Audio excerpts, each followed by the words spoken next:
Mama kapı. Aga otur özün kapını aç. Aramda işim var.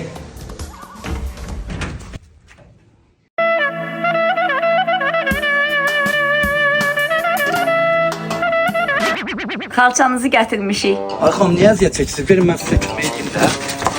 Başqa yuyulacaq xalçamız var. Mayın axırına qədər kampanyamız var. Kvadratı 2 manata yuyuruq. Allah, bir də bu qızı harda görəcəm? Əlimə şans düşüb. Hədi, hədi. Hə xanım çoxdur xalçalar. Gözləyim siz əziyyət çəkməyin. Mən gətirirəm. Gözləyim.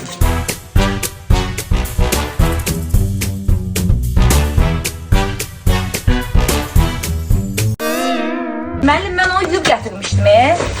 Heç nə olmaz. Yaxşı. Oldu müəllim. Əziyyət çəkməyin mən bağlayarım.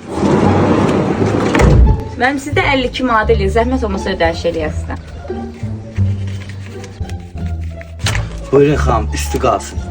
Amma öz biz gətirərsiniz də hissə gətirərsiniz. Oldu müəllim, görüşərik. Çox sağ olun. Mama, gəl də cəmaatın xalçalarını çatdırmalısan. Gəldim, gəldim. Abala gəldim. Nə? Mama? Vay benim hayallerim